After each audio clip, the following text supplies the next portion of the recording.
हम चर्चा करेंगे पर्यावरण पर राष्ट्रीय नीति पर, और उसमें हम देखेंगे कि 1989, 2006 और 1991 में कौन कौन सी घटनाएं हुई, और उस पर चर्चा करेंगे कि भारत सरकार ने इस पर क्या नीति बनाई।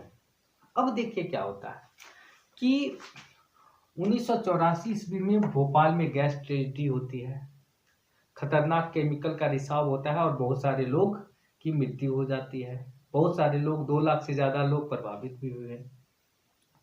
अब उस चीज को देखते हुए जो खतरनाक रसायन थे उसके निपटान पर नीति बनाना बहुत जरूरी हो गया। उससे पहले कोई नीति नहीं थी।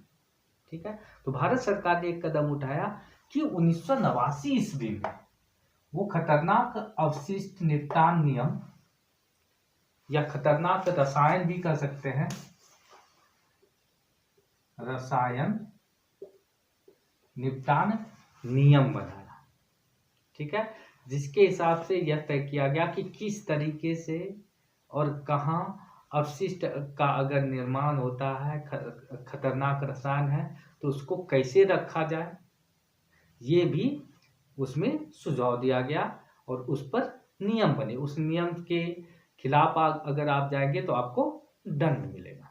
फिर तो हम 1989 में की बात पे चले आए। अब 2006 और 1991 में जो घटना होती है उस पर हम चर्चा करेंगे कि पर्यावरण को लेकर के क्या क्या विकास हुआ, पर्यावरण की नीति को लेकर के, पॉलिसी को लेकर के क्या क्या विकास हुआ। तो देखिए, केमिकल इंडस्ट्रीज लग रहे थे, कंस्ट्रक्शन इंडस्ट्रीज लग रहे थे, तो उसके आकलन पे कि अगर कोई इंडस्ट्री लगी हुई है या लग रही है तो उसका पर्यावरण पे क्या प्रभाव पड़ेगा, इसका आकलन भी बहुत जरूरी था। और इस चीज को देखते हुए 2006 में सरकार ने पर्यावरण प्रभाव आकलन अधिसूचना जारी किया, और जो भी परियोजनाएं आए उस प्रभाव का आकलन करना बहुत ही जरूरी हो गया। उसी को देखते हुए 1991 ईस्वी में कोस्टल रेगुलेशन, तटीय क्षेत्र विनियमन बना गया कि समुद्र तटीय क्षेत्र में जो पर्यावरण को नुकसान हो रहा है इंडस्ट्रीज के कारण या तेल रिसाव के कारण, तो उसका आकलन किया जाए। या समुद्र, क्योंकि समुद्र तटीय क्षेत्र जो है वो जैव विविधता का बहुत ही महत्वपूर्ण क्षेत्र है और वहाँ पर्यावरण का संरक्षण करना बहुत जरूरी है। तो इसलिए तटीय क्षेत्र को लेकर के एक नियम बनाया गया। अब देखिए क्या कहा गया, और इस नियम के हिसाब से जो है जब तक परियोजना को इन सब चीजों की अनुमति नहीं मिल जाती है सरकार की तरफ से, परियोजना को आगे नहीं बढ़ाया जा सकता था। तो इस चीज को लेकर के बहुत सारे उद्योगपति, बहुत सारे राजनीतिज्ञ बोलने लगे कि ये क्या है, बाधा है एक प्रकार से देश के विकास में ये नियम जो है पर्यावरण पर लेकर के, क्योंकि पर्यावरण को उस समय बहुत ही सीरियस नहीं लिया जाता था। और बहुत सारे उद्योगपति, बहुत सारे राजनीतिज्ञों ने इसको कहा कि इससे परियोजना में जो है इसको लाने में, इसको क्लियरेंस लेना पड़ता है, उससे बहुत देरी होती है, और उसके साथ देश में निवेश लोग नहीं करना चाहते हैं क्योंकि परियोजना को लगाने में देरी होगी। दूसरा, देश के विकास में जो है ये बहुत ही बाधक सिद्ध हो जाता है, देरी हो जाएगी। लेकिन एक्चुअल में जो देरी होती थी वो किस वजह से होती थी? साइंस की वजह से नहीं होती थी, आकलन की वजह से नहीं होती थी, वस्तुतः राजनीतिक कारणों से देरी होती थी। और इस वजह से लेकिन ठिकरा ये फोड़ा जाता रहा कि जो है सरकार की नीतियों की वजह से, क्लियरेंस लेने की वजह से ही परियोजनाओं में देरी होती। ठीक है, अब हम 1989, 2006 और 1991 में चर्चा कर दी है। 1989 में जो है खतरनाक अवशिष्ट का जो है उसके लिए जो है निपटान करना जरूरी था। 2006 में जो है पर्यावरण पे प्रभाव के आकलन पर अधिसूचना जारी हो गई।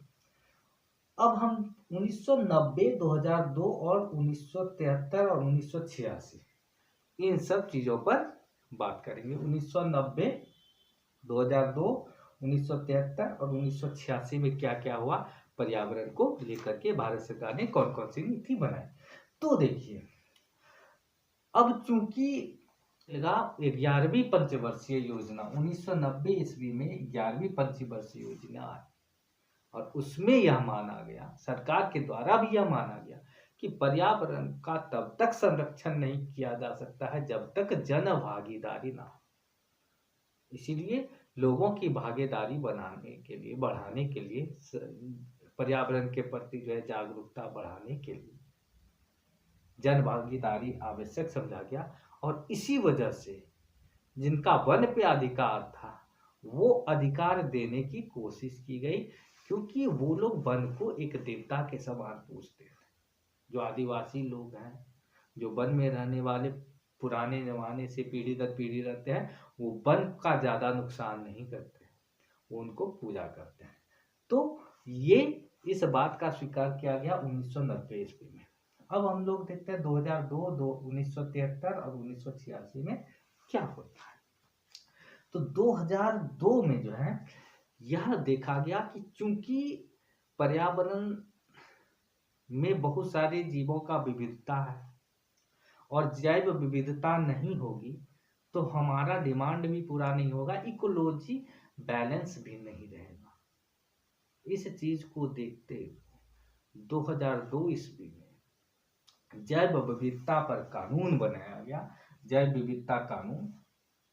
इसमें यह देखा गया, यह किया गया कि जीवित जीव जितने भी हैं उनकी गणना किया जाए, उनका सर्वेक्षण किया जाए, तभी तो हमें पता चलेगा कौन से जीव संकट में है, कौन सा जीव अधिक है, कौन सा जीव कम है, किनके संरक्षण की जरूरत है। ये सरकार ने 2002 में बनाया। अब देखिए, और जब अब जीवों पर फोकस करते हुए 1973 ईस्वी में प्रोजेक्ट टाइगर का निर्माण किया गया, ठीक है।